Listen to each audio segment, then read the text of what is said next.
हरे कृष्णा। सब श्रद्धालु भक्त मान को स्वागत करुचे, विनम्र प्रणाम करुचे। आज श्रीमद् भगवद गीता कार्यक्रम आरंभ करवा। आसंतु प्रेयर करवा। ओम अज्ञानतिमिरन्धस्य ज्ञानाञ्जनशलाकया चक्षुरुन्मीलितं येन तस्मै श्रीगुरवे नमः। नमो विष्णुपादाय कृष्णपृष्ठाय भूतले श्रीमते भक्तिवेदान्त स्वामिनिति नामिने। नमस्ते सारस्वती देवे गौरवाणी प्रचारिणे निर्विशेष शून्यवादी पाश्चात्य देशतारिणे। नमो महावदान्याय कृष्ण प्रेम प्रदायते कृष्णाय कृष्ण चैतन्य नामने गौरतिषे नमः। हे कृष्णा करुणा सिंधु दीनबंधु जगत्पते गोपीश गोपिका कांत श्री राधा कांत नमस्तुते। तप्त कांचन गौरंगी राधे वृंदावनेश्वरी वृषभानुसुते देवी प्रणमामि हरिप्रिये। वाञ्छाकल्पतरुभ्यश्च कृपा सिन्धुभ्य एव च पतितानां पावनेभ्यो वैष्णवेभ्यो नमो नमः। जय श्री कृष्ण चैतन्य प्रभु नित्यानंद श्री अद्वैत गदाधर श्रीवासादि गौर भक्त वृंद। हरे कृष्ण कृष्ण कृष्ण हरे हरे हरे राम राम राम हरे हरे। ओम नमो भगवते वासुदेवाय। ओम नमो भगवते वासुदेवाय। ओम नमो भगवते वासुदेवाय। हरे कृष्ण। आमे श्रीमद् भगवद गीता तृतीय अध्याय आमे 17 नंबर श्लोक पर्यंत कंप्लीट करिचे। आज आमे 18 नंबर श्लोक रु नवा।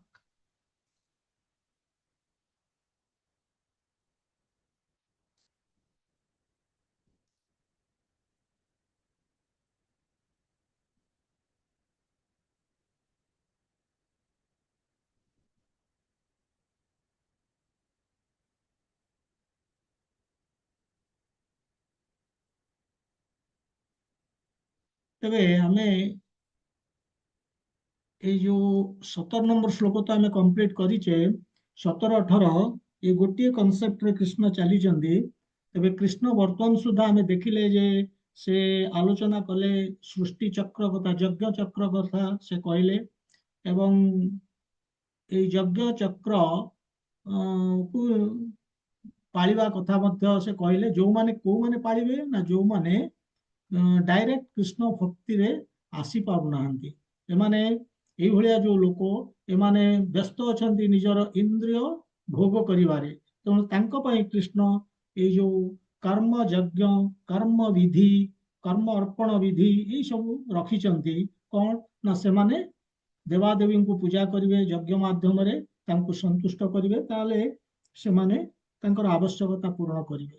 एवं जो आवश्यकता पूर्ण कले तांको बिना अर्पण रे से केबे हेले ताकू ग्रहण करवा उचित नुहे।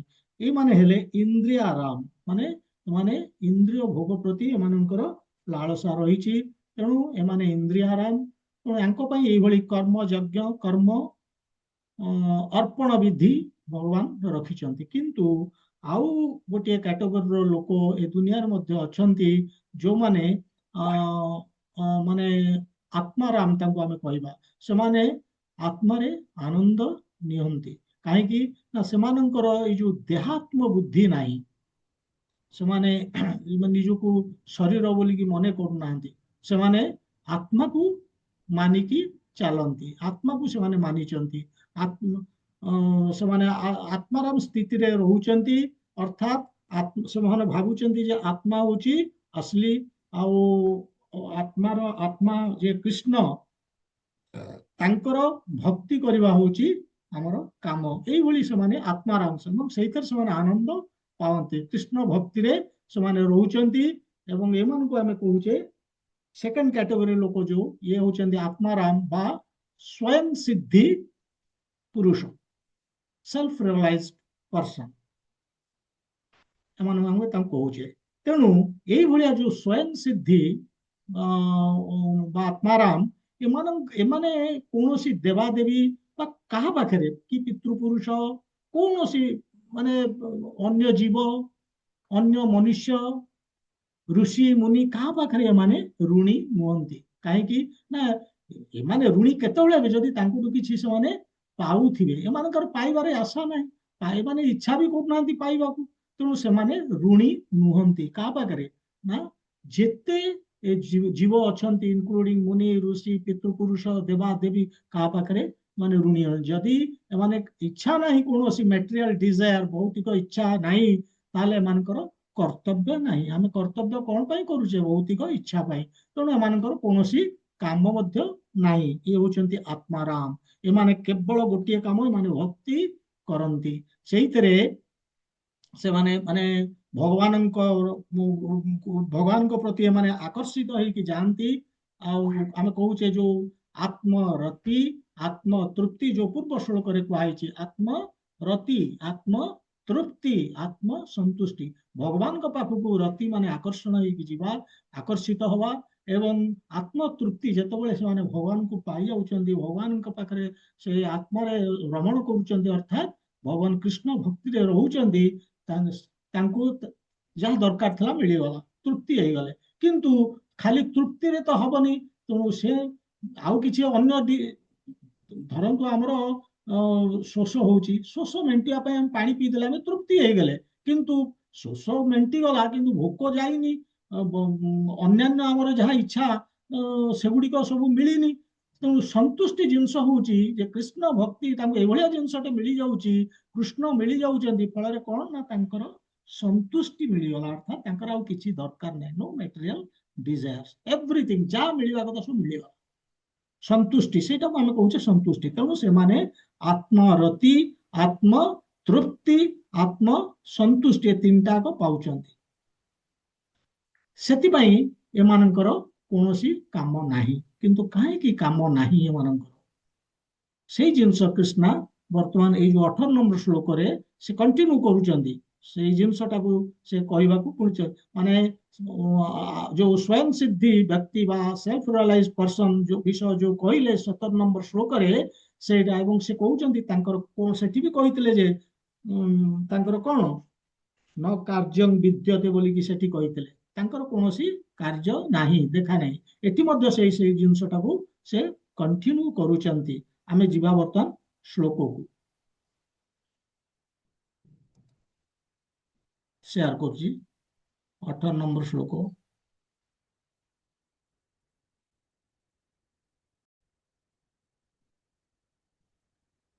नैव तस्य कृतेनार्थो नाकृतेन कश्चन न चास्य सर्वभूतेषु कश्चिदर्थ व्यपाश्रयः। ଆଉ ଥରେ ଶୁଣନ୍ତୁ। ନୈବ ତସ୍ୟ କୃତେନାର୍ଥ ନାକୃତେନ କଶ୍ଚନ ନ ଚାସ୍ୟ ସର୍ବଭୂତେଷୁ କଶ୍ଚିଦର୍ଥ ବ୍ୟପାଶ୍ରୟଃ। କହୁଛନ୍ତି ଏଠି ଦେଖନ୍ତୁ, ଏ ତସ୍ୟ ପ୍ରଥମେ ଫାର୍ଷ୍ଟ ଲାଇନରେ ଯୋଉ ତସ୍ୟ ଶବ୍ଦ ଅଛି ସେଇଟାକୁ ଦେଖନ୍ତୁ କଣ କହୁଛନ୍ତି। ତସ୍ୟ ମାନେ ତାର, କାହାର? ଅଲରେଡି ସେ ଏକ୍ସପ୍ଲେନ କରିକି ଗଲେଣି 17 ନମ୍ବର ଶ୍ଲୋକରେ। ଜଣେ ଆତ୍ମ ମାନେ ଆତ୍ମାରାମ ସ୍ୱୟଂ ସିଦ୍ଧି ବ୍ୟକ୍ତି, ତାରି ବିଷୟରେ ସେଲ୍ଫ ରିଅଲାଇଜ ପର୍ସନ, ଯେ ଆତ୍ମାକୁ ଅନୁଭବ କରୁଛି, ସେ ଶରୀର ନୁହେଁ ଆତ୍ମା ବୋଲିକି ତାର ଆସିଯାଇଛି ଅନୁଭବ। ସେଇ ଲୋକଟି ତସ୍ୟ, ସେଇ ଲୋକର, ସେଇ ଯୋଉ ଆତ୍ମାରାମ ବା ସ୍ୱୟଂ ସିଦ୍ଧି ବ୍ୟକ୍ତି, ତାର କୋଣ ନ ଏବ କୃତେନାର୍ଥ, ନ ଏବ ମାନେ ଏଭଳିଆ କୌଣସି, ଏବ ମାନେ ଏଇଭଳି, ଏଇଭଳିଆ କୌଣସି କାମ ନାହିଁ, କାର୍ଯ୍ୟ ନାହିଁ, ଯୋଉ କାର୍ଯ୍ୟରେ କରିକି, ଯୋଉ କାର୍ଯ୍ୟ କରିକି କିଛି ସେମାନେ କିଛି ଆବଶ୍ୟକତା ତାଙ୍କର ଅଛି ବା କିଛି ପାଇଯିବେ ବା କିଛି ଉଦ୍ଦେଶ୍ୟ ହାସଲ କରିବେ। କୃତେନାର୍ଥ, ସେ କାମ କରିବା ମାଧ୍ୟମରେ କିଛି ଉଦ୍ଦେଶ୍ୟ ତାଙ୍କର ହାସଲ ହବ, ଏଭଳି କିଛି ନାହିଁ। ନା କୃତେନ, ନା କୃତେନ ଇହ କଶ୍ଚନ, ଇହ ମାନେ ଜଗତରେ, ନା ଅକୃତେନ, ନା ଅକୃତେନ ମାନେ କର୍ମ ନ କରିବାର ବି କୌଣସି କଶ୍ଚନ, କୌଣସି କାରଣ ନାହିଁ। ମାନେ କାମ କରିକି କିଛି ଉଦ୍ଦେଶ୍ୟ ହାସଲ କରିବା ତାଙ୍କର ବି ଏଭଳିଆ କିଛି ନାହିଁ।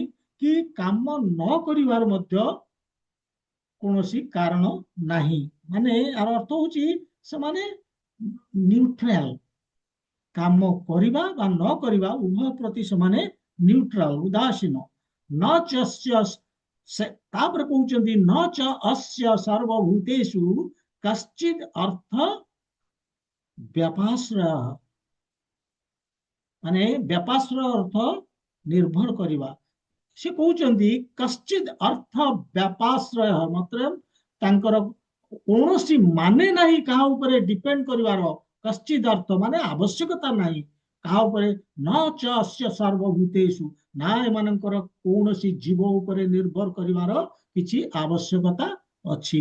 ତାମାନେ ତିନୋଟି ଜିନିଷ ଏଠି କହୁଛନ୍ତି। କାହା ବିଷୟରେ? ଜଣେ ସେଲ୍ଫ ରିଅଲାଇଜ ଆ ସ୍ୱୟଂ ସିଦ୍ଧି ବ୍ୟକ୍ତି, ତାରି ବିଷୟରେ କହୁଛନ୍ତି ଯେ ତାର କୌଣସି ଏମିତି ନାହିଁ କାର୍ଯ୍ୟ ଯୋଉ କାର୍ଯ୍ୟ ସେ କରିକି ତାଙ୍କର କିଛି ସେ ପାଇବେ, ଫଳ ଆଶା କରିକି କିଛି କାମ କରୁଛନ୍ତି, ଏମିତି କିଛି ନାହିଁ ତାଙ୍କର। ତାଙ୍କର କିଛି ପାଇବାର ନାହିଁ, ଆଶା ହିଁ ନାହିଁ। ନ ଅକୃତି ନ କଶ୍ଚନ, ସେକେଣ୍ଡ ଜିନିଷ କହୁଛନ୍ତି କର୍ମ ନ କରିବାର ବି କିଛି କାରଣ ନାହିଁ। ତାମାନେ କର୍ମ କରିବା ନ କରିବା ଉଭୟ ତାଙ୍କ ପାଇଁ ସମାନ।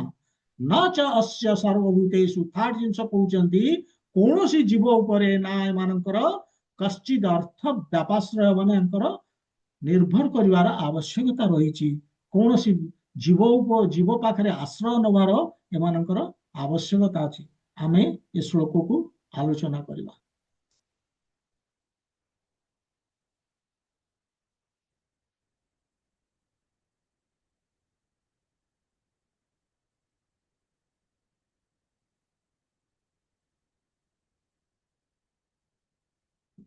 ତবে এইଭଳି କହିଲେ। ପ୍ରଥମେ ତାମାନେ ଫାର୍ଷ୍ଟ ଜିନିଷ ଆମେ ଦେଖିବା, ସେ ଗୋଟେ ଫାର୍ଷ୍ଟ ଲାଇନ କହୁଛନ୍ତି ନାଇବ ତସ୍ୟ କୃତେନାର୍ଥ, କୃତେନାର୍ଥ, କୃତେନ ଅର୍ଥ। କଣ ସେ କହୁଛନ୍ତି? ସେ କହୁଛନ୍ତି ଯେ ଯୋଉମାନେ ସ୍ୱରୂପ ସିଦ୍ଧି ବ୍ୟକ୍ତି, ସେଲ୍ଫ ରିଅଲାଇଜ୍ଡ ପର୍ସନ, ଯିଏ ଆତ୍ମାରେ ରମଣ କରନ୍ତି,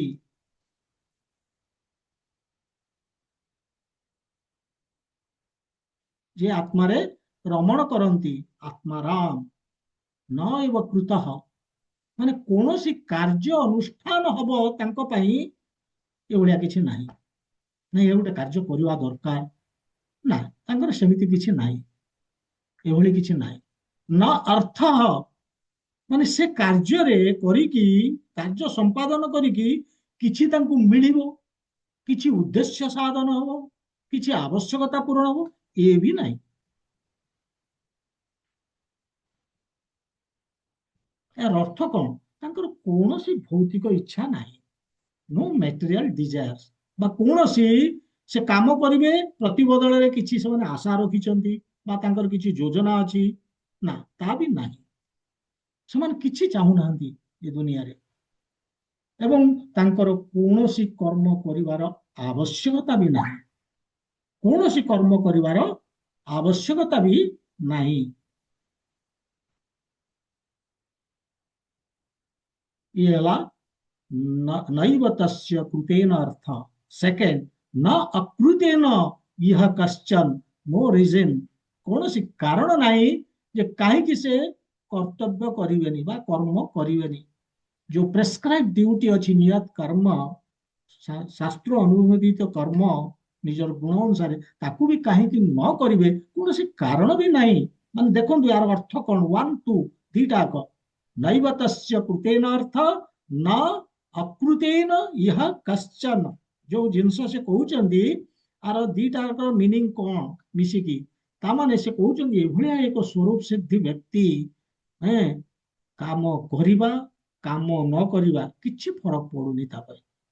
ଏ ସ୍ୱୟଂ ସିଦ୍ଧି ପର୍ସନ, ଯେ ସେଲ୍ଫ ରିଅଲାଇଜ ପର୍ସନ ବା ଆତ୍ମାରାମ, ସେ ଇଣ୍ଡିଫରେଣ୍ଟ ଟୁ ଆକ୍ଟିଭିଟିଜ, କାମ କରୁ ନ କରୁ କିଛି ତାର ଫରକ ପଡୁନି, ନ୍ୟୁଟ୍ରାଲ। ଏବଂ ତାର କାମ କରିବାର କିଛି ଆବଶ୍ୟକତା ନାହିଁ, ସେ ମଧ୍ୟ କର୍ମ ପ୍ରତି ଆସକ୍ତି ନୁହେଁ, ବା ସେ କର୍ମ କରିବାକୁ ବାଧ୍ୟ ନୁହେଁ, ଇଜ ନଟ୍ ଫୋର୍ସ, ବା ତାକୁ କୌଣସି ଜିନିଷ ପ୍ରଭାବିତ କରିବା ପାରିବନି କର୍ମ କରିବାକୁ। ଏବଂ ସେକେଣ୍ଡ ଜିନିଷ ହଉଛି ଯେ ସେ ମଧ୍ୟ ମାନେ କର୍ମରୁ ନିବୃତ୍ତ ରହିବ, ତାର ବି କିଛି କାରଣ ନାହିଁ। କାହିଁକି ସେ କର୍ମ ନ କରିବ ତାର ବି କାରଣ ନାହିଁ। କାହିଁକି ନା ସେ କାମ କରୁ କାମ ନ କରୁ କିଛି ସେ ଲାଭ କରୁନି, କିଛି ତାର ଫାଇଦା ମିଳୁନି। କର୍ମ କରିବାରେ ନା ଯେ ତାକୁ ପୁଣ୍ୟ ମିଳିଯିବ, କର୍ମ ନ କଲେ ଯେ ସେ ପାପ ଅର୍ଜନ କରିବ, ଏଭଳି କିଛି ନାହିଁ। କର୍ମରେ କିଛି ମତଲବ ନାହିଁ, ଆବଶ୍ୟକତା ବି ନାହିଁ। କେମିତି ଏ ସମ୍ଭବ ହଉଛି? କାହିଁକି ଏ ସମ୍ଭବ ହେଇପାରୁଛି ଏ ଲୋକ ପାଖରେ ଏଇଭଳି ଜିନିଷ? କାହିଁକି ନା ଏମାନେ କର୍ମରେ, ଏମାନେ ଆତ୍ମାରେ ଆତ୍ମରତି ଆତ୍ମତୃପ୍ତ ଆତ୍ମସନ୍ତୁଷ୍ଟ। ଏମାନେ ଆତ୍ମାରେ ରମଣ କରନ୍ତି, ଆତ୍ମା ପାଇଁ କାମ କରନ୍ତି। ସେମାନେ ଦୈହିକ ଭାବନାରେ ରହୁନାହାନ୍ତି, ବଡିଲି କନସେପସନ ସେମାନଙ୍କର ନାହିଁ। ଏ ସଂସାରରେ ଆମେ ଦେଖୁଛେ ବ୍ରହ୍ମାଠୁ ଆରମ୍ଭ କରିକି ପିମ୍ପୁଡି ପର୍ଯ୍ୟନ୍ତ ସମସ୍ତେ ଇନ୍ଦ୍ରିୟ ଭୋଗ ପାଇଁ କାମ କରୁଛନ୍ତି, ସୁଖ ପାଇଁ। ଏମାନେ ସୁଖ ଇଚ୍ଛା କରୁଛନ୍ତି, ଇନ୍ଦ୍ରିୟାରାମ। ଏବଂ ସେମାନେ ଯୋଉ କର୍ମ କରୁଛନ୍ତି ସେ ଫଳ ପ୍ରତି ଏମାନଙ୍କର ଆସକ୍ତି। ତେଣୁ ଯୋଉ ସୁଖ ଆଶା କରିକି କର୍ମ କରୁଛନ୍ତି, ଇଏ କୋଉ ପ୍ରକାରର ସୁଖ? ଶାରୀରିକ ସୁଖ, ଦୈହିକ ସୁଖ। ତାଙ୍କୁ ଅନ୍ୟ ସୁଖ ଜଣା ନାହିଁ। ବ୍ରହ୍ମାଠୁ ଆରମ୍ଭ କରିକି ପିମ୍ପୁଡି ପର୍ଯ୍ୟନ୍ତ ପ୍ରତ୍ୟେକ ଜୀବ। କିନ୍ତୁ ଆମେ ଭଗବାନ ଯୋଉ ବର୍ତ୍ତମାନ ଏଠି ଏ ଦୁଇଟି ଶ୍ଲୋକ 17-18ରେ ଯୋଉ ଆତ୍ମାରାମ ସେଲ୍ଫ ରିୟଲାଇଜ ପର୍ସନ ବିଷୟ କହୁଛନ୍ତି, ଏମାନେ ଶରୀରକୁ ମାନୁନାହାନ୍ତି, ଏମାନଙ୍କର ଶରୀର ପ୍ରତି ଆସକ୍ତି ନାହିଁ। ଏମାନେ କେବଳ ଆତ୍ମାକୁ ମାନୁଛନ୍ତି। ଆଉ ଆତ୍ମାକୁ ଯଦି ମାନୁଛନ୍ତି, ଆତ୍ମା ସୁଖ ଦୁଃଖ କଣ ଜାଣେନି। ଇଏ ସୁଖ ଦୁଃଖରୁ ଊର୍ଦ୍ଧ୍ୱରେ ଆତ୍ମା। କାରଣ ଆତ୍ମା ଇଟସେଲ୍ଫ ଇଜ ଜୟଫୁଲ। ସବୁବେଳେ ଆତ୍ମା ସବୁବେଳେ ଆନନ୍ଦରେ ରହୁଛି। ତାର ତାର ଦୁଃଖ ବୋଲି ଗୋଟେ ଜିନିଷ ନାହିଁ। ଏଇ ଯୋଉ ଶାରୀରିକ ସୁଖ ଜିନିଷ ସେଠି ନାହିଁ। ତେଣୁ ଏଇ ଯୋଉ ସେଲ୍ଫ ରିୟଲାଇଜ୍ଡ ପର୍ସନ, ଏ ସ୍ୱୟଂ ସିଦ୍ଧି ବ୍ୟକ୍ତି, ଇଏ ଯୋଉ କ୍ରିୟା କର୍ମ ସବୁ କରୁଛି, ଏ କେବଳ ଆତ୍ମା ପାଇଁ। ଯାହା କରୁଛି ଆତ୍ମା ରିଲେଟେଡ ଆକ୍ଟିଭିଟିଜ, ତାର ଶରୀର ରିଲେଟେଡ ଆକ୍ଟିଭିଟିଜ କିଛି ନାହିଁ। ଯାହା କାମ କରୁଛି କୃଷ୍ଣଙ୍କର ପ୍ରସନ୍ନତା ପାଇଁ, ଆଉ କିଛି କାମ ତାଙ୍କର ନାହିଁ। କାମ କୃଷ୍ଣଙ୍କ ପାଇଁ। ସଂସାରରେ କାମ ଆମେ ଯାହା କରୁଛେ ସେ ସବୁ ଶରୀର ପାଇଁ। ଆମେ ସଂସାରରେ ଯୋଉ କାମ କରୁଛେ, ଆମ ଇନ୍ଦ୍ରିୟ ଭୋଗ କାମ କରୁଛେ, ଏ ଶରୀର ପାଇଁ। ଏବଂ ଶରୀରକୁ ମାନିକି ଚାଲୁଛେ ଆମେ। କିନ୍ତୁ ଏମାନେ ଶରୀରକୁ ମାନୁନାହାନ୍ତି। କୋଉମାନେ? Self realize person. ସେମାନେ ମାନୁନାହାନ୍ତି। ତେଣୁ ତାଙ୍କର ଆବଶ୍ୟକତା ନାହିଁ, କର୍ମ କରିବାର କିଛି ଆବଶ୍ୟକତା ନାହିଁ। ଆମେ କର୍ମ କରୁଛେ, ଆମେ ଇନ୍ଦ୍ରିୟ ଭୋଗ ପାଇଁ କାମ କରୁଛେ, ଶରୀରର ସୁଖ ପାଇଁ। ତାଙ୍କର କାମ କରିବାର କିଛି ନାହିଁ। ସେମାନେ ଆତ୍ମାରେ ରମଣ କରୁଛନ୍ତି। ଆତ୍ମା ନିତ୍ୟ, ଶରୀର ଅଛି, ଏକ୍ସପାୟରୀ ଡେଟ୍ ଅଛି। ଶରୀର ଦିନ ନା ଦିନେ ଚାଲିଯିବ, କ୍ଷଣସ୍ଥାୟୀ, ଟେମ୍ପୋରାରୀ। ତେଣୁ ସେମାନେ ପରମାନେଣ୍ଟକୁ ଧରିଛନ୍ତି, ନିତ୍ୟ ଆତ୍ମା ଯୋଉ କି ନିତ୍ୟ। ତେଣୁ ଆତ୍ମା ପାଇଁ ସେମାନେ କାମ କରୁଛନ୍ତି। ତେଣୁ କର୍ମ ଅନୁଷ୍ଠାନ କରିବା, ଫଳରେ ଆଶା ରଖିବା, କାମ କରିବା ଏବଂ କାମ କରିକି ପୁଣ୍ୟ ଅର୍ଜନ କରିବା, ବା କାମ ନ କଲେ ଦୋଷ ଲାଗିଯିବ, ଏଭଳି କିଛି ନାହିଁ ଏମାନଙ୍କର। କାମ କଲେ ନ କଲେ କିଛି ଫରକ ପଡୁନି। ଇଏ ହେଲା ପ୍ରଥମ ଦିଟାର ମିନିଂ। ନୈବ ତସ୍ୟ କୃତେନାର୍ଥୋ ନା ଅକୃତେନ ନା ଅକୃତେନ ଇହା କଶ୍ଚନ। ଏ ଦିଟାର ମିନିଂ। କିନ୍ତୁ ଏଇ ଯୋଉ ଆତ୍ମସିଦ୍ଧି, ସରି ସ୍ୱୟଂ ସିଦ୍ଧି ବ୍ୟକ୍ତି, ସେଲ୍ଫ ରିୟଲାଇଜ ପର୍ସନ ବା ଆତ୍ମାରାମ, ଇଏ କାହିଁକି ଏଇଭଳି କରୁଛନ୍ତି? କାହିଁକି? ମାନେ ତାର କର୍ମ କରିବାରେ କିଛି ନାହିଁ, କି କର୍ମ ନ କଲେ ବି ତାର କିଛି କାରଣ ନାହିଁ। ଆମେ ଯୋଉ କହୁଛେ କର୍ମ କରିବା ନ କରିବା କିଛି ଫରକ ପଡୁନି, ସେ ଏଇଭଳି କାହିଁ କରୁଛି? କାହିଁକି ଆତ୍ମାରେ? କାହିଁକି ନା ସେ କୃଷ୍ଣଙ୍କର ପ୍ରସନ୍ନତା ପାଇଁ କାମ କରୁଛି। ତାଙ୍କ ଦିଟା ଉଦ୍ଦେଶ୍ୟ ଏଇଭଳି କାହିଁ କରୁଛନ୍ତି, ତାର ଦୁଇଟି ଉଦ୍ଦେଶ୍ୟ। ପ୍ରଥମ କାମ, ସେ ଭକ୍ତି କରୁଛି, କୃଷ୍ଣଙ୍କର ପ୍ରସନ୍ନତା ପାଇଁ କାମ କରୁଛି। ସେକେଣ୍ଡ ଜିନିଷ, ଦୁନିଆକୁ ଶିଖେଇବା ପାଇଁ, ଜଗତକୁ ଶିଖେଇବା ପାଇଁ, ଅନ୍ୟକୁ ଶିଖେଇବା ପାଇଁ କର୍ମ କେମିତି କରିବାକୁ ହୁଏ।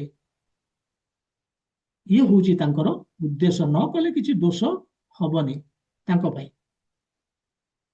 ଏମାନେ ଭକ୍ତି କରୁଛନ୍ତି, ଉଦ୍ଦେଶ୍ୟ କିଛି ନାହିଁ।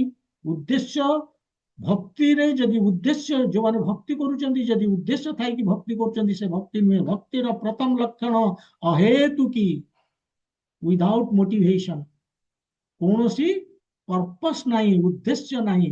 ତେଣୁ ଏମାନେ ଅହେତୁକି ଭକ୍ତି କରୁଛନ୍ତି, କୌଣସି କାରଣ ନାହିଁ। ଏବଂ ଏଇ ଯୋଉ ଭକ୍ତି, ଇଏ ହଉଛି ଆତ୍ମଧର୍ମ, ଆତ୍ମାର ହିଁ ଧର୍ମ, ଶରୀରର ନୁହେଁ। ଶରୀର ରହେ ବା ନ ରହେ କିଛି ଫରକ ପଡୁନି, ଡଜଣ୍ଟ ମ୍ୟାଟର। ଆଜି ଅଛି କାଲି ଚାଲିଯିବ। କିନ୍ତୁ ଦେଖନ୍ତୁ, ଦୁନିଆରେ ଆମେ ଧରନ୍ତୁ ଗୋଟେ ଦୋକାନକୁ ଯାଉଛେ, ଦୋକାନରେ ଆମକୁ କୌଣସି ବସ୍ତୁ ଆଣିବାକୁ ଯାଇଛି, ଯାହା ଗୋଟେ ଜିନିଷ ଆଣିବାକୁ ଯାଇଛି, ଆମକୁ ମିଳିଗଲା।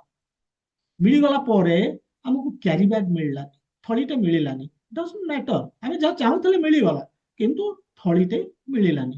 କିନ୍ତୁ ଧରନ୍ତୁ ଆମେ ଦୋକାନକୁ ଯାଇଛେ, ଥଳିଟା ମିଳିଲା, ମାନେ କ୍ୟାରି ବ୍ୟାଗଟା ମିଳିଲା, କିନ୍ତୁ ମୁଁ ଯାହା ପର୍ପସରେ ଯାଇଥିଲି, ଯୋଉ ଜିନିଷଟା, ସେଟା ପାଇଲିନି। ଲାଭ କଣ ହେଲା? which is better, କ୍ୟାରି ବ୍ୟାଗଟା ପାଇବା ନା ନାଇଁ ବସ୍ତୁଟା ପାଇବା? ସେମିତି ଏଇ ଯୋଉ ଆତ୍ମାରାମ, ଏମାନେ ଆତ୍ମାକୁ ଧରିକି ପାଇଛନ୍ତି। ଏମାନଙ୍କର ଯାହା ଇଚ୍ଛା ବସ୍ତୁ ସେମାନେ ପାଇଯାଇଛନ୍ତି। ଶରୀର ରହିଲେ କେତେ, ନ ରହିଲେ କେତେ, ଏ ଶରୀର ହଉଛି କ୍ୟାରି ବ୍ୟାଗ, ଇଏ ଗୋଟେ ଥଳି ମୁଣି, ଯିଏକି ଆତ୍ମାକୁ ଧରିକି ଚାଲିଛି। ସେମାନେ ଆତ୍ମାକୁ ପାଇଯାଇଛନ୍ତି। ସେମାନେ ଶରୀର ସହିତ ତାଙ୍କର ସମ୍ପର୍କ ନାହିଁ। ସେଥିପାଇଁ ସେମାନେ ଆତ୍ମା ପାଇଁ କାମ କରୁଛନ୍ତି। ଅର୍ଥ, ସେମାନେ କୃଷ୍ଣଙ୍କର ପ୍ରସନ୍ନତା ପାଇଁ କେବଳ କାମ କରୁଛନ୍ତି। କେମିତି ପ୍ରସନ୍ନତା? କାମ କେମିତି କରୁଛନ୍ତି ଯେ କୃଷ୍ଣ ପ୍ରସନ୍ନ ହେବେ? ସେ କିଭଳି କାମ କରୁଛନ୍ତି ଆମେ ଆଗରେ ଦେଖିବା ଯାଇକି। ଏଥିରେ ଆମେ ଆଲୋଚନା କରିଦେଇ ପାରିବା ଯେ ଆମ ଗୋଟେ ଜାଗାରେ ଅଛି 10ମ ଅଧ୍ୟାୟରେ, ଯୋଉଠି ଆମେ ତାକୁ କହୁଛେ ଚତୁର୍ଶ୍ଲୋକୀ, ଭଗବତ ଗୀତାରେ ଚତୁର୍ଶ୍ଲୋକୀ। ଇଏ ସେଇଠି ପ୍ରଥମ 8 ନମ୍ବର ଶ୍ଲୋକରେ କୁହାଯାଇଛି, ମच्ଚିଦା ମଦ୍ଗତା ପ୍ରାଣା, ମच्चिता मद्गत प्राण बोधयन्त परस्परम कथयन्त च माम नित्यम तुष्यन्ति च रमन्ति च। ମାନେ ଏଇଭଳିଆ ଭକ୍ତି, ମାନେ ମच्चिता ମଦ୍ଗତା, ମच्चिता ମାନେ ହୃଦୟ, ମନ ମୋ ପାଖରେ, ମଦ୍ଗତା ପ୍ରାଣ, ପ୍ରାଣ ମୋ ପାଖରେ। ସେମାନେ ଭାବୁଛନ୍ତି ଯେ ମୁଁ ହିଁ ସେମାନଙ୍କର ପ୍ରାଣ। କିଏ? ଭଗବାନ।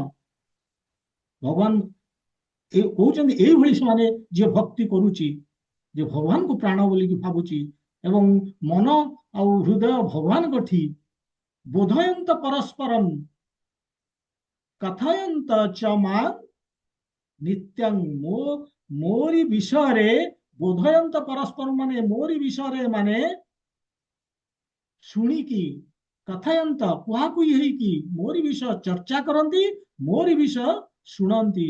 ଶୁଣିକି କଣ ହୁଏ? ତୁଷ୍ୟନ୍ତି ଚ ରମନ୍ତି ଚ, ବୋଲେ ଏମାନେ ଆନନ୍ଦ ଅନୁଭବ କରନ୍ତି ଏବଂ ସନ୍ତୁଷ୍ଟି ହୁଅନ୍ତି, ସନ୍ତୋଷ ପ୍ରାପ୍ତ କରନ୍ତି। ତେଣୁ ଏଇଭଳିଆ କେମିତି କରୁଛନ୍ତି? ମच्चिता ମଦ୍ଗତା ପ୍ରାଣ ବୋଧୟନ୍ତ ପରସ୍ପରଂ କଥୟନ୍ତ ଚ ମାଂ ନିତ୍ୟಂ, ମୋରି ବିଷୟ ଆଲୋଚନା କରିବେ, ଯୋଉଠିକି ଯିବେ ମୋରି ବିଷୟ ଆଲୋଚନା କରିବେ, ଯାହାଠୁ ଶୁଣିବେ ମୋରି ବିଷୟ ଶୁଣିବେ। ଏବଂ ସେଇଥିପାଇଁ ଏମାନଙ୍କର ମନ, ହୃଦୟ, ପ୍ରାଣ ମୋ ପାଖରେ, ଅର୍ଥାତ୍ କୃଷ୍ଣଙ୍କ ପାଖରେ। ଫଳରେ ଏଇଭଳିଆ ଲୋକ ଯୋଉମାନେ ଏଇଭଳି ଭକ୍ତି କରୁଛନ୍ତି, ସେମାନେ ପାପ ପୁଣ୍ୟରୁ ଉର୍ଦ୍ଧ୍ୱରେ। ତେଣୁ ସେମାନେ ଯାହା କରୁଛନ୍ତି ସେଥିରେ କିଛି ଉଦ୍ଦେଶ୍ୟ ନାହିଁ। ସେମାନେ କରୁଛନ୍ତି ଭକ୍ତି, ଭକ୍ତିର କିଛି ଉଦ୍ଦେଶ୍ୟ ନାହିଁ। କର୍ମ ଅନୁଷ୍ଠାନର କିଛି ଆବଶ୍ୟକତା ରହେନି। କାର୍ଯ୍ୟ ଅନୁଷ୍ଠାନ ନହେଲେ ବି କିଛି ଫରକ ପଡେନି ଏମାନଙ୍କୁ।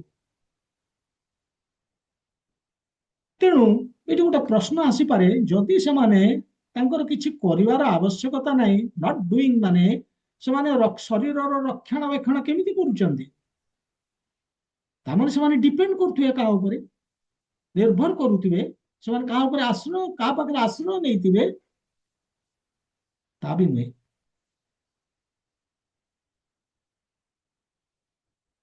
ସେମାନେ କାହା ଉପରେ ଡିପେଣ୍ଡ କରୁନାହାନ୍ତି। ସେଥିପାଇଁ ଥାର୍ଡ ସେଣ୍ଟେନ୍ସ ଏଠି କହୁଛନ୍ତି,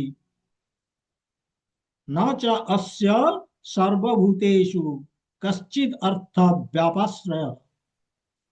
କୌଣସି ଜୀବ ଉପରେ, ଇନକ୍ଲୁଡିଂ ଡେମିଗଡ୍ସ, ଦେବାଦେବୀ ମଧ୍ୟ ଉପରେ ସେମାନେ କାହା ଉପରେ ନିର୍ଭର କରୁନାହାନ୍ତି ବା କାହା ପାଖରେ ସେମାନେ ଆଶ୍ରୟ ନେଇନାହାନ୍ତି। This is very important. ଏ ଭୌତିକ ଦୁନିଆରେ ଆମେ କାହା ଉପରେ ଡିପେଣ୍ଡ କରୁଛେ? ଆମେ ଆକ୍ଚୁଆଲି କିଏ? ଆମେ ଆତ୍ମା, ପରମାନେଣ୍ଟ। We are permanent. ଆମେ ସ୍ଥାୟୀ, ପରମାନେଣ୍ଟ, ଆମେ ଶାଶ୍ୱତ, ନିତ୍ୟ। We mean self. वी माने ଆମେ କହିଲା ମାନେ କିଏ? ଆତ୍ମା, ନିଜେ ଆମେ ହଉଛେ ପରମାନେଣ୍ଟ। କିନ୍ତୁ ଏ ପରମାନେଣ୍ଟ ଯେତେବେଳେ ପରମାନେଣ୍ଟ ସହିତ ସମ୍ପର୍କ ରଖିବ ବା ପରମାନେଣ୍ଟ ଉପରେ ଡିପେଣ୍ଡ କରିବ, ଆତ୍ମ ସନ୍ତୁଷ୍ଟି ଆସିବ, ହୃଦୟ ସନ୍ତୋଷରେ ଭରି ହେଇଯିବ, ଆଉ କିଛି ଦରକାର ନାହିଁ ସେ ସମୟରେ। ଯଦି ଆମେ ପରମାନେଣ୍ଟ ଉପରେ ଡିପେଣ୍ଡ କଲେ, କିନ୍ତୁ ଏ ଭୌତିକ ଜଗତରେ ଆମେ ଯାହା ଉପରେ ଡିପେଣ୍ଡ କରୁଛେ ସବୁ ଟେମ୍ପୋରାରୀ। କାହିଁକି ନା ଆମ ଚାରିକଡ଼ରେ ଯେଉଁମାନେ ଅଛନ୍ତି, ଯେତିକି ଯୋଉ ବ୍ୟକ୍ତି, ଯୋଉ ବସ୍ତୁ, ସେମାନେ ଟେମ୍ପୋରାରୀ, ଏବଂ ଏ ସବୁ ଶରୀର ସମ୍ବନ୍ଧୀୟ। ଶରୀର ସମ୍ବନ୍ଧ, ଏନିଥିଙ୍ଗ ଶରୀର ସମ୍ବନ୍ଧୀୟ ଟେମ୍ପୋରାରୀ, ତାର ଏକ୍ସପାୟରି ଡ୍ୟୁଟି ଅଛି। ଗୋଟେ ପିଲାଟିଏ ବାପା ମାଙ୍କ ଉପରେ ଡିପେଣ୍ଡ କରୁଛି, ନିର୍ଭର କରୁଛି, କୋଉ ପର୍ଯ୍ୟନ୍ତ ନିର୍ଭର କରୁଛି? ସ୍କୁଲ କଲେଜରେ ପାଠ ପଢିଲା ପର୍ଯ୍ୟନ୍ତ। ତାକୁ ମାନେ ସେମାନେ ତାର ମାନେ ପରମାନେଣ୍ଟ ଆଶ୍ରୟଦାତା ନୁହନ୍ତି। ସ୍ୱାମୀ ସ୍ତ୍ରୀ ଭିତରେ, ସ୍ୱାମୀ ସ୍ତ୍ରୀ ପୁଅ ଉପରେ ଡିପେଣ୍ଡ କରୁଛନ୍ତି, କେତେ ଦିନ ଡିପେଣ୍ଡ କରିବେ ତା ଉପରେ? ଏଇ ଯୋଉ ଶରୀର, ଏଇ ଯୋଉ ସ୍ୱାସ୍ଥ୍ୟ, ଏଇ ଯୋଉ ସୌନ୍ଦର୍ଯ୍ୟ, ଶକ୍ତି ବା ଆମର ଧନ ସମ୍ପତ୍ତି, ଏ ସବୁ କଣ? ଏ ଶରୀର ସମ୍ବନ୍ଧୀୟ। ଇଏ କ୍ଷୀଣ ଲୀନ ହେଇଯିବ, ଇଏ ଚାଲିଯିବ, ଏମାନେ ଟେମ୍ପୋରାରୀ। ଏବଂ ଏଇ ସବୁ ଜିନିଷରେ ମୋର ସମ୍ପର୍କ ନୁହେଁ, ଆଙ୍କରି ଉପରେ ଡିପେଣ୍ଡ କରୁଛି। ଏ ଭୌତିକ ଜଗତରେ ଆମେ ଡିପେଣ୍ଡ କରୁଛେ ଏଇ ଟେମ୍ପୋରାରୀ ଉପରେ। ସେଥିପାଇଁ ଆମର ଦୁଃଖ, ସେଥିପାଇଁ ଆମର ଭୟ, କାହିଁକି ନା ଆମେ ଟେମ୍ପୋରାରୀ ଉପରେ ନିର୍ଭର କରିଛେ। କିନ୍ତୁ ଯେତେବେଳେ ଆମର ହୃଦୟର ସମ୍ପୂର୍ଣ୍ଣ ସନ୍ତୁଷ୍ଟି ପାଇଁ ଆମର ଦରକାର ପରମାନେଣ୍ଟ ସେଲ୍ଟର। ମୁଁ ଯାହା ପାଖରେ ଆଶ୍ରୟ ନେବି ସେ ପରମାନେଣ୍ଟ। ସ୍ଥାବର ଜଙ୍ଗମରୁ ଆରମ୍ଭ କରିକି ବ୍ରହ୍ମାଙ୍କ ପର୍ଯ୍ୟନ୍ତ, ଅନନ୍ତ କୋଟି ବ୍ରହ୍ମାଣ୍ଡରେ ଯେତେ ଲୋକ, କେହି ଯୋଗ୍ୟ ନୁହନ୍ତି ଯାହା ପାଖରେ ଆଶ୍ରୟ ନେଇପାରିବା। ଏଇଭଳି ଭାବୁଛନ୍ତି କିଏ? ଯୋଉମାନେ ସେଲ୍ଫ ରିୟଲାଇଜ୍ଡ ପର୍ସନ, ସ୍ୱୟଂ ସିଦ୍ଧି ବ୍ୟକ୍ତି, ଆତ୍ମାରାମ, ଯୋଉମାନେ ଆତ୍ମାରେ ରମଣ କରୁଛନ୍ତି, ଶରୀରକୁ ରିଜେକ୍ଟ କରିଛନ୍ତି। ସେମାନେ ଭାବୁନାହାନ୍ତି ସେମାନେ ଶରୀର, ସେମାନେ ଆତ୍ମା। ସେମାନେ ଏ କାହାକୁ ନା ଦେବାଦେବୀ, ନା ବ୍ରହ୍ମାଠୁ ଆରମ୍ଭ କରିକି ଯେତେ ଜୀବଜନ୍ତୁ, କାହା ଉପରେ ସେମାନେ ନିର୍ଭର କରୁନାହାନ୍ତି ବା ସେମାନେ ଆଶ୍ରୟଦାତା ବୋଲିକି ସେମାନେ ଭାବୁନାହାନ୍ତି। ସବୁ ଆଶ୍ରୟର ଆଶ୍ରୟ ହଉଛନ୍ତି ଭଗବାନ ଶ୍ରୀକୃଷ୍ଣ। ତେଣୁ ଏମାନେ ଶରୀର ଯୋଉ ଭାବନା ବା ଶରୀରରୁ ଏମାନେ ଡିଟାଚଡ, ଏମାନଙ୍କର ଆସକ୍ତି ନାହିଁ। ଭଗବତ ଆଶ୍ରୟରେ ଏମାନେ ରହୁଛନ୍ତି, ଭକ୍ତିରେ ଏମାନେ ସନ୍ତୁଷ୍ଟ ହଉଛନ୍ତି। କିନ୍ତୁ ଏ ଭକ୍ତି ଆସୁଛି କୋଉଠୁ? ଆର ଜନ୍ମ କଣ? ତା ବି ଜାଣିବା ଦରକାର। ଖାଲି ଆମେ କହିଦେବା ଯେ ଭକ୍ତି କଲେ ହବ, ଭକ୍ତି କେମିତି ଆସୁଛି? କୃଷ୍ଣଙ୍କର ଭକ୍ତି କୋଉଠୁ ଜନ୍ମ ହଉଛି? ଭକ୍ତି ଭକ୍ତ ସଙ୍ଗେ ନ ପରିଜାୟତେ, ଭକ୍ତି ଭକ୍ତ ସଙ୍ଗେ ନ ପରିଜାୟତେ। କେବଳ ସାଧୁ ସଙ୍ଗଙ୍କ ମେଳରେ ଆମେ ରହିଲେ ବା ଭକ୍ତଙ୍କର ଆଶ୍ରୟରେ ଆମେ ଯଦି ରହିବା ତାହେଲେ ଭକ୍ତି ଉତ୍ପନ୍ନ ହବ।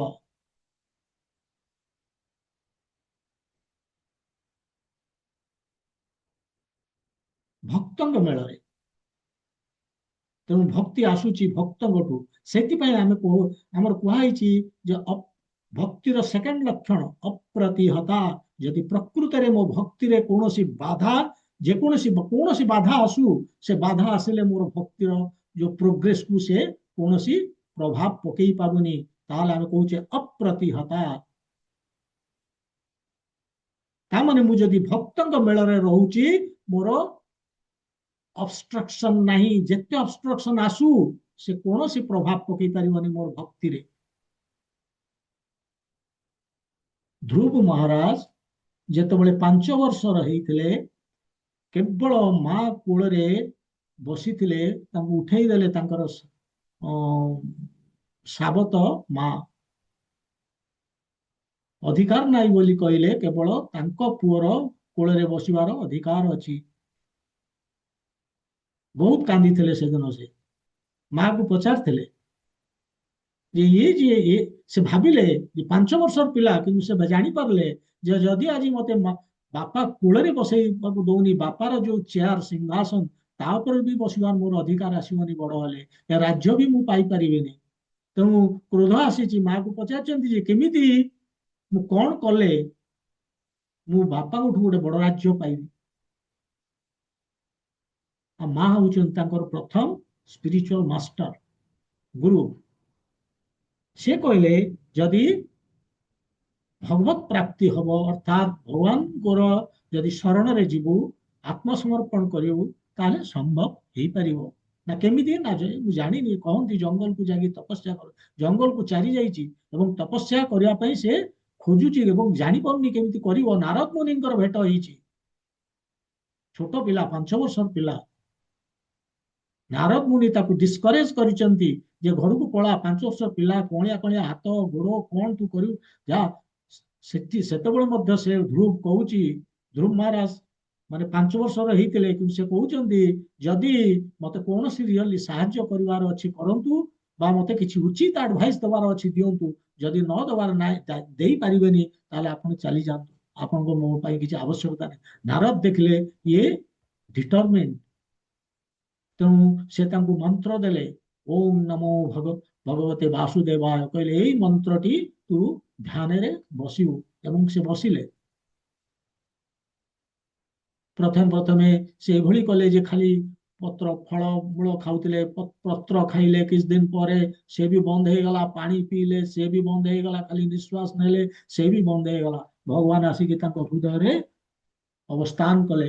ସେତେବେଳେ ତାଙ୍କ ହୃଦୟ ଭାରି ଭାରି ଲାଗୁଛି ଏବଂ ସେ ଦର୍ଶନ କରୁଛନ୍ତି, ଯାହା ଦେଖୁଛନ୍ତି ଯେତେବେଳେ ଭଗବାନଙ୍କୁ, ସେ ପୁରା ଆତ୍ମତୃପ୍ତି, ମାନେ ଯୋଉ ଏଇଠି ଶ୍ଲୋକରେ ଯାହା କୁହାହେଇଛି, ଆତ୍ମରତି, ଆତ୍ମତୃପ୍ତ, ଆତ୍ମ ସନ୍ତୁଷ୍ଟ, ଏ ଷ୍ଟେଜରେ ସେ ପହଞ୍ଚିଗଲେ। ତାଙ୍କର ହେଇଛି ସେଇଠି। ଏବଂ ସେ ଯେତେବେଳେ ଆଖି ଖୋଲି ସେ ଭାବିଲେ ଯେ ଆକ୍ଚୁଆଲି କିଏ ସତ ନା ମିଛ, ଏବଂ ଖୋଲିଛନ୍ତି, ଭଗବାନଙ୍କୁ ଦେଖୁଛନ୍ତି ସାମ୍ନାରେ। ଭଗବାନ ତାଙ୍କୁ କହିଲେ, ପ୍ରସନ୍ନ ହେଇକି, କଣ ମାଗୁଛୁ ମାଗ, କଣ ପାଇଁ ତୁ ମତେ ତପସ୍ୟା। ଭଗବାନ ସେ କହିଲେ ଯେ ମୋର ଯାହା କଣ ମାଗୁଥିଲି ମୁଁ ଜାଣିନି, କିନ୍ତୁ ମୁଁ ଯାହା ଆଶା କରିଥିଲି ତାଠୁ ବହୁତ କିଛି ପାଇଗଲି। ଅର୍ଥାତ୍ ମୋର ଆଉ କିଛି ଦରକାର ନାହିଁ। No material desires, no hankering. ଆଉ କିଛି ମୋର ଆଶା, ମୋର ଦରକାର ହିଁ ନାହିଁ। ମୁଁ ପାଇଗଲି ମୋର ଯାହା ପାଇବା କଥା। ତାକୁ କହନ୍ତି ଆତ୍ମ ସନ୍ତୁଷ୍ଟ। କହୁଛନ୍ତି ତା ବାଦ ମୁଁ କଣ ପାଇବି? ମୁଁ ଯେତେବେଳେ ଆପଣଙ୍କୁ ପାଇଲି, ମୋର ଆତ୍ମ ସନ୍ତୁଷ୍ଟ ହେଇଗଲା। ଆଉ ଦରକାର ନାହିଁ କିଛି। ନଥିଂ ମୋର ଇଜ ରିକ୍ୱାର୍ଡ। କିନ୍ତୁ ଭଗବାନ କହିଲେ ନା, ତ ମାଗିବାକୁ ପଡିବ। କାହିଁକି ନା ଲୋକ ନହେଲେ ଦୁନିଆରେ କହିବେ ଯେ ଇଏ ଛୋଟ ବଚ୍ଚା ବୋଲିକି ତାକୁ ଠକି ଦେଇକି ପଳେଇଲେ। ଭଗବାନ ଏତେ ପରିଶ୍ରମ କରିଥିଲେ ଧ୍ରୁବ ମହାରାଜ। ଧ୍ରୁବ କହିଲେ ଯଦି ଆପଣ ଜିଦ୍ କରୁଛନ୍ତି କିଛି ଦେବେ ବୋଲିକି, ଠିକ ଅଛି ମୁଁ ଆସିଥିଲି ମାଗିବାକୁ ବାବୁ ବ୍ରହ୍ମାଙ୍କଠୁ ବଡ ରାଜ୍ୟ, କିନ୍ତୁ ମୁଁ ତ ପାଇଲି ତାଠୁ କିଛି ବଡ, ଯୋଉଟା କି ଆଉ ତାଠୁ କିଛି ମୁଁ ବଡ ଦୁନିଆରେ କିଛି ଭାବି ହିଁ ପାରୁନି। ତେବେ ଯଦି ମୁଁ ରାଜ୍ୟ ପାଇଁ ମାଗିବାକୁ ଆସିଥିଲି, ମତେ ଏଭଳି ଗୋଟିଏ ରାଜ୍ୟ ଦିଅନ୍ତୁ ଯୋଉ ରାଜ୍ୟରେ କେବଳ ଭକ୍ତ ରହୁଥିବେ। କାହିଁକି ମାଗିଥିଲେ? କାହିଁ କହିଲେ ଯେ ଖାଲି ଭକ୍ତ ରହୁଥିବେ? କାହିଁକି ନା ତାଙ୍କର ସେ ଜାଣିଲେ ଯେ ଭକ୍ତି ଜିନିଷରେ ସେ ଯୋଉ ଆତ୍ମତୃପ୍ତି ତାଙ୍କର ଅଛି, ଯୋଉ ଆନନ୍ଦ ଅଛି, ଯୋଉ ସନ୍ତୁଷ୍ଟି ଅଛି, ସେ ରହିବନି ଯଦି ଭକ୍ତଙ୍କ ମେଳରେ ନ ରହିବେ। କାହିଁକି ନା ଭକ୍ତଙ୍କ ମେଳରେ ରହିଲେ ସମସ୍ତେ ଭକ୍ତି କରୁଛନ୍ତି, ଆଉ ମାଇଣ୍ଡ ଡାଇଭର୍ଟ ହବ ନାହିଁ। ସେଥିପାଇଁ ସେ ମାଗିଥିଲେ। ସେଥିପାଇଁ ଏଠି କୁହାଯାଇଛି ଭକ୍ତି ଭକ୍ତ ସଙ୍ଗେନ ପରିଜାୟତେ। ଭକ୍ତିର ଏବଂ ଆଉ ଗୋଟେ ଜିନିଷ, ଭକ୍ତିର ତ ଜନ୍ମ ହେଲା ଆମେ ଭକ୍ତ ସଙ୍ଗରେ ରହିଲେ, କିନ୍ତୁ ଭକ୍ତିର ପୋଷଣ କେମିତି ହବ?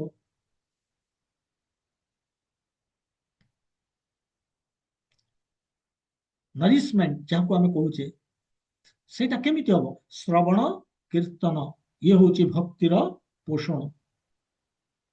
ଶ୍ରବଣ କୀର୍ତ୍ତନ, ଯୋଉଠି ଆମେ ଶ୍ରବଣ କରୁଛେ, ବର୍ତ୍ତମାନ ଏ କୀର୍ତ୍ତନ ବି ଆମେ ଘରେ କରୁଛେ, ଜପ କରୁଛେ, ଷୋଳମାଳା, ଏ ଦିଟାରେ ଭକ୍ତି ଆଗକୁ ବଢିବ, ତାର ପୋଷଣ ହବ, ନରିଶମେଣ୍ଟ ହବ। ତା ନହେଲେ ଭକ୍ତି ଲିଭିଯିବ। ତ ଏଇଭଳି ଯୋଉମାନେ ସେଲ୍ଫ ରିୟଲାଇଜ ପର୍ସନ, ଆତ୍ମାରାମ, ଆତ୍ମାରେ ରମଣ କରୁଛନ୍ତି, ଆତ୍ମାକୁ ସର୍ବସ୍ୱ ବୋଲିକି ଭାବିଛନ୍ତି, ଦୈହିକ ଭାବନାରୁ ଉର୍ଦ୍ଧ୍ୱକୁ ଉଠି ଯାଇଛନ୍ତି, ଏଇଭଳି ଭକ୍ତ ସାଙ୍ଗରେ ରହି ଶ୍ରବଣ କୀର୍ତ୍ତନ କରି ଏମାନେ ସ୍ୱରୂପ ସିଦ୍ଧି ବା ସେଲ୍ଫ ରିୟଲାଇଜ ହେଇଛନ୍ତି ଯେ ଆମେ ଭଗବାନଙ୍କର ଅଂଶ, ଆମେ ଆତ୍ମା, ଆମେ ଶରୀର ନୁହେଁ। ତେଣୁ ଭଗବାନଙ୍କର ପ୍ରସନ୍ନତା ପାଇଁ ଆମେ କାମ କରିବା। ତେଣୁ ସେମାନେ ଆତ୍ମାରେ ଭ୍ରମଣ କରୁଛନ୍ତି, ଆତ୍ମାରେ ତୃପ୍ତ, ଆତ୍ମାରେ ସନ୍ତୁଷ୍ଟ। ତେଣୁ ଏଇଥିରୁ ବୁଝି ଯାଆନ୍ତୁ ଯେ ଦୁନିଆରେ ଯେତେବେଳେ ଭଗବାନ କହୁଛନ୍ତି ଯେ କୋଉ ଲୋକଟାର କୌଣସି କାମ କରିବାର ଆବଶ୍ୟକତା ନାହିଁ, କାହାର କହୁଛନ୍ତି? Self realize person. ସେ ମାନେ ଦେଖନ୍ତୁ ଯେ କେହି ପ୍ରିମାଚୁରଲି କହିପାରିବେନି ଯେ ମୁଁ କର୍ମରୁ ଉର୍ଦ୍ଧ୍ୱରେ, କର୍ମ କେହି କହିପାରିବେନି। ଆମେ ଏ ଦୁନିଆରେ ଅଛୁ ମାନେ କର୍ମ, କିନ୍ତୁ କର୍ମ କରିବାକୁ ପଡିବ। କର୍ମ ନ କରିକି ଆମେ ରହିପାରିବାନି। କିନ୍ତୁ ଏଇ ଯୋଉ ଲୋକଟି ବିଷୟରେ ଆଲୋଚନା କରୁଛନ୍ତି କୃଷ୍ଣ, ତାର ଷ୍ଟାଣ୍ଡାର୍ଡ ଦେଖନ୍ତୁ କଣ ଭଗବାନ ସେଟ୍ କରୁଛନ୍ତି, କି ଷ୍ଟାଣ୍ଡାର୍ଡ? ଯାହାର କାମ କରିବାର ଆବଶ୍ୟକତା ନାହିଁ, ସେ ଷ୍ଟାଣ୍ଡାର୍ଡଟା ହଉଛି ବହୁତ ଉଚ୍ଚରେ ଏଇ ଦିଟା ଶ୍ଲୋକରେ। କଣ? ଯଦି ଇଫ୍ ୟୁ ଆର୍ ଆତ୍ମତୃପ୍ତ, ଆତ୍ମରତି, ଆତ୍ମସନ୍ତୁଷ୍ଟ, ଯଦି ଆତ୍ମାରେ ରମଣ କରୁଛ, ଆତ୍ମାରେ ତୃପ୍ତି ହେଇଛ, ଆତ୍ମାରେ ସନ୍ତୁଷ୍ଟ, ତାହେଲେ ତମେ କୌଣସି କାମରୁ ନିବୃତ୍ତ ହେଇପାରିବ, କର୍ମ ନ କରିକି ରହିପାରିବ। ଏ ଦୁଇଟି ଶ୍ଲୋକରେ ଭଗବାନ 17-18 ମିଶେଇକି ସେ କହୁଛନ୍ତି। ସେ କର୍ମ ନ କରିକି ରହିପାରିବ, ସେ ମହାତ୍ମା, ସେ ବାସ୍ତବିକ ମହାତ୍ମା। ମହାତ୍ମା ହବା ପାଇଁ ଏ ଦୁନିଆରେ କୌଣସି କର୍ମ କରିବାକୁ ପଡିନଥାଏ, ଭୌତିକ କର୍ମ, ନା ଶାରୀରିକ ନା ସାମାଜିକ କୌଣସି କର୍ମ କରିବାର ଆବଶ୍ୟକତା ନାହିଁ। ତେଣୁ କଣ କରିବାକୁ ପଡିଥାଏ? ତାମାନେ ସେ କଣ ନିଷ୍କ୍ରିୟ? ନା, ସେ ତ ବହୁତ ଆକ୍ଟିଭ, ସେ ମହାତ୍ମା। ଏଇ ନବମ ଅଧ୍ୟାୟରେ ଭଗବାନ କହିବେ,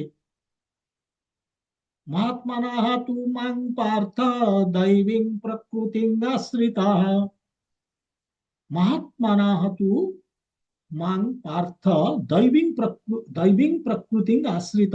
माने ଯିଏ ବହିରଙ୍ଗା ପ୍ରକୃତିରୁ ଉଠିକି, ମାନେ ଶରୀରରୁ ଦୈହିକ ଭାବନାରୁ ଉଠିକି ଦୈବ ପ୍ରକୃତିରେ ପଶି ଯାଇଛି, ସେ ହଉଛି ମହାତ୍ମା। ଦୈବୀ ପ୍ରକୃତି, ଦୈବୀ ପ୍ରକୃତିରେ ପଶିକି କଣ କରୁଛି? ଭଜନ୍ତି ଅନନ୍ୟ ମନସୋ, ଅନନ୍ୟ ମନସଃ, ଭଜନ୍ତି ଅନନ୍ୟ ମନସଃ, ଅର୍ଥାତ ମନ ଇଆଡେ ସିଆଡେ ନ କରିକି କେବଳ ମୋରି ଭଜନ କରନ୍ତି, ଅର୍ଥାତ୍ ଭକ୍ତି କରନ୍ତି ସେମାନେ।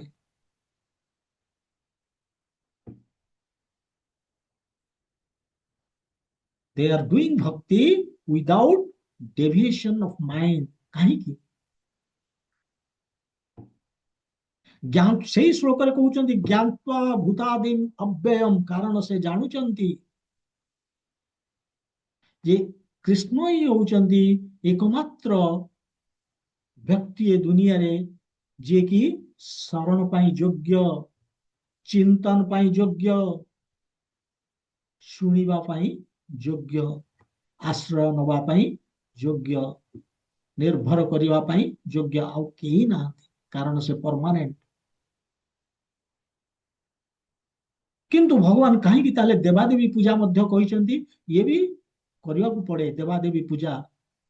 କାହିଁକି ନା ଏ ଦେବତା ମାନେ ନହେଲେ ହାତ ଧୋଇକି ମାନେ ପଛରେ ପଡିଯିବେ। ଏମାନେ କଣ ନା ଏମାନେ ବହୁତ ଈର୍ଷାଳୁ। ସେମାନେ ଭାବନ୍ତି, ଏ ଦେବାଦେବୀ ମାନେ ଭାବନ୍ତି ଯେ ଆମେ ସୁପିରିୟର, ଏ ମନୁଷ୍ୟଠୁ ଆମେ ସୁପିରିୟର, ବହୁତ ଉଚ୍ଚରେ ଅଛୁ। ଏ ମାନେ ଏ ମନୁଷ୍ୟ କାହିଁକି ବ୍ରହ୍ମଙ୍କୁ ପାଇଯିବେ ଚେଷ୍ଟା କରିକି? ତାଙ୍କର ଈର୍ଷା ହଉଛି। ସେମାନେ କାହିଁକି ସେଥିପାଇଁ ତାଙ୍କୁ କାରଣ ନିଜେ ତ ପାଇପାରୁନାହାନ୍ତି ନା, ଯଦି ଉଚ୍ଚରେ ଆମଠୁ, କିନ୍ତୁ ସେମାନେ ଏତେ ଭୋଗ ବିଳାସରେ ସେମାନେ ବ୍ରହ୍ମନ କଥା ଚିନ୍ତା କରିପାରୁନାହାନ୍ତି, ସେଭଳି ଭକ୍ତି ସେମାନେ କରିପାରୁନାହାନ୍ତି।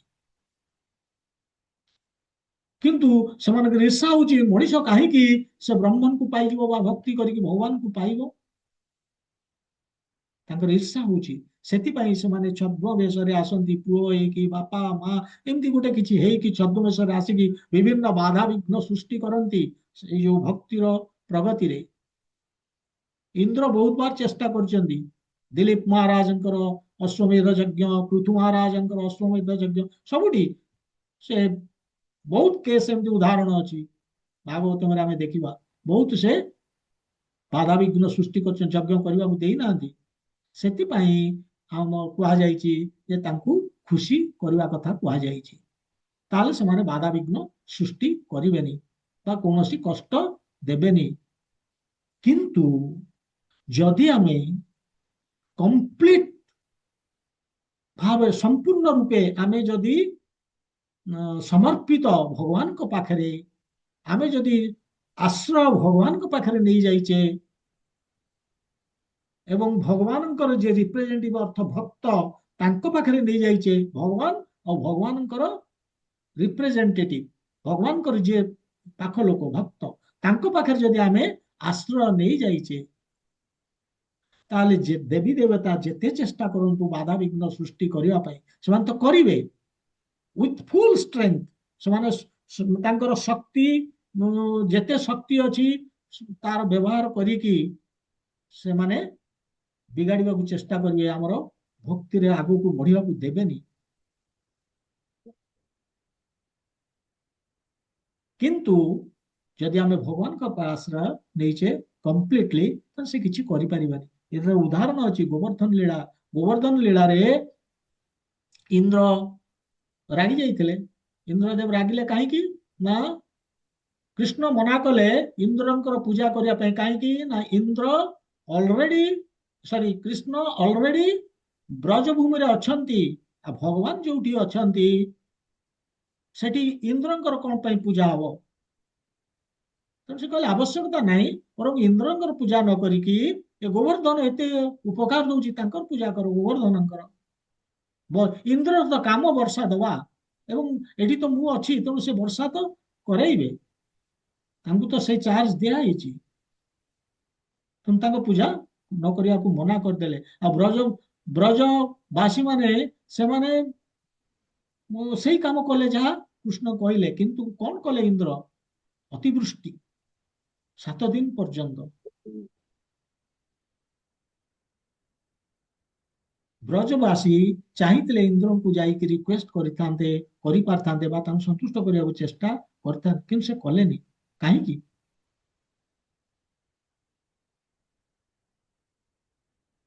କାରଣ ସେ ଜାଣୁଥିଲେ ଯେ ଲାଲା ହଉଛନ୍ତି ତାଙ୍କ ପାଇଁ ସବୁ କିଛି, ଏଇ ଲାଲା ସବୁ, କୃଷ୍ଣ ହଉଛନ୍ତି ସବୁ କିଛି, ସିଏ ହଉଛନ୍ତି ତାଙ୍କର ଜୀବନ, ତାଙ୍କର ପ୍ରାଣ। ସେ ଭାବୁଥିଲେ ଯଦି ଜିଇବା ବା ମରିବା ଏଇ ଲାଲା ପାଇଁ, ଜିଇବା ବା ଲାଲା ପାଇଁ ମରିବା, ସେ ଆମ ପାଇଁ ସବୁ କିଛି, ତାକୁ ଛାଡିକି କାହା ପାଖରେ ଆଶ୍ରୟ ନବାର ନାହିଁ।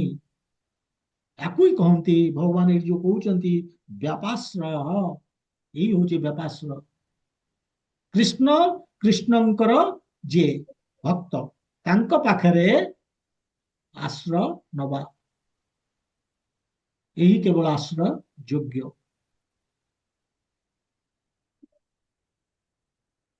ଏଇଭଳି এই ଦୁଇଟି ଶ୍ଲୋକରେ ଭଗବାନ ମେନ୍ ଜିନିଷ ହଉଛି ଆମେ ବୁଝିବାକୁ ଚେଷ୍ଟା କରିବା ଭଗବାନ କାହିଁକି ଏ ସେଲ୍ଫ ରିୟଲାଇଜ ପର୍ସନ କଥା ଆରମ୍ଭ କରିଛନ୍ତି ଯୋଉ ତୃତୀୟ ଭାଗରେ କର୍ମ ଯୋଗରେ। 17 ଆଉ 18 ମିଶିକି ସେ ଗୋଟେ ସ୍ୱୟଂ ସିଦ୍ଧି ପର୍ସନ ବ୍ୟକ୍ତି ବିଷୟରେ କହିଲେ, ଯାହାର କୌଣସି କର୍ମ କରିବାର ଆବଶ୍ୟକତା ନାହିଁ, କର୍ମ ନ କଲେ ବି କିଛି ଫରକ ପଡୁନି ବା କର୍ମ ନ କରିବାର କିଛି ରିଜନ ବି ନାହିଁ।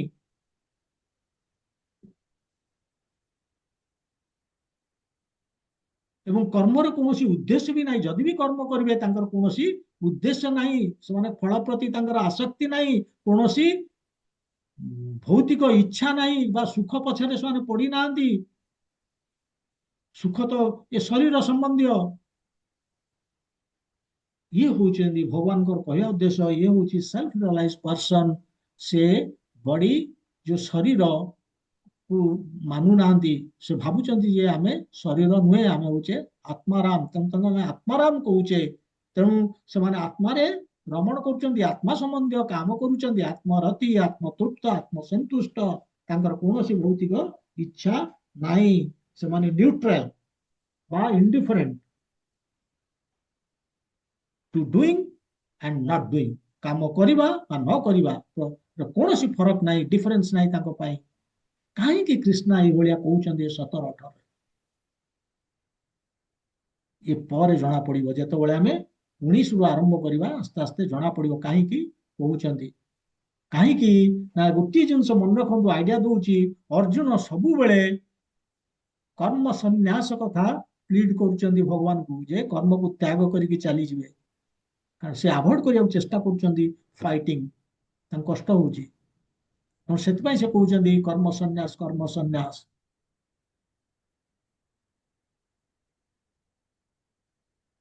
କିନ୍ତୁ ଭଗବାନ କହୁଛନ୍ତି ଦେଖ ଅର୍ଜୁନ, ସେ କହିବେ ଆଗରେ ଯାଇକି ଯେ ଯିଏ ସ୍ୱୟଂ ମାନେ ଯାହାର କର୍ମ କରିବାର ଆବଶ୍ୟକତା ବି ନାହିଁ, ଏଇ ଯୋଉ ସେଲ୍ଫ ରିୟଲାଇଜ ପର୍ସନ ସ୍ୱୟଂ ସିଦ୍ଧି, ତାର କୌଣସି ଆବଶ୍ୟକତା ନାହିଁ କର୍ମ କରିବାର, ବା କର୍ମ ନ କରିବାର ବି କୌଣସି ରିଜନ ନାହିଁ, ଏଭଳିଆ ଲୋକ ଷ୍ଟିଲ ସେ କର୍ମ କରୁଛନ୍ତି। ଏଇ ଯୋଉ ସ୍ୱୟଂ ସିଦ୍ଧି ବ୍ୟକ୍ତି ସେ କର୍ମ କରୁଛନ୍ତି ଫଳ ପ୍ରତି ଆସକ୍ତି ନ ରଖିକି। କାହିଁକି? To set example. ଦୁନିଆରେ ଲୋକଙ୍କୁ ସେ ଲୋକଙ୍କ ପାଇଁ ଆଦର୍ଶ ହଉଛନ୍ତି, ଉଦାହରଣ ପ୍ରସ୍ତୁତ କରୁଛନ୍ତି, କର୍ମ କେମିତି କରିବାକୁ ହବ ଶିଖଉଛନ୍ତି। ଏଇ ବିଷୟ ଭଗବାନ କହିବେ ଆସ୍ତେ ଆସ୍ତେ ଶ୍ଲୋକରେ। ସେଥିପାଇଁ ସେ ଏଇ ସେଲ୍ଫ ରିୟଲାଇଜ ପର୍ସନ ବିଷୟରେ କହିଲେ ଯେ ତାଙ୍କର କିଛି କାମ କରିବାର ନାହିଁ, ତ କିନ୍ତୁ ଏଇ ଜିନିଷ କହୁଛନ୍ତି କାହିଁକି ନା ପରେ ଆଲୋଚନା କରିବେ। ତେବେ ଆଜି ସମୟ ହେଇଛି, ଆଜି ଏଇଠି ରହିବା। ग्रंथराज श्रीमद् भगवद गीता की जय, श्रीला प्रभुपाद की जय, गौर भक्त वृंद की जय। हरे कृष्णा।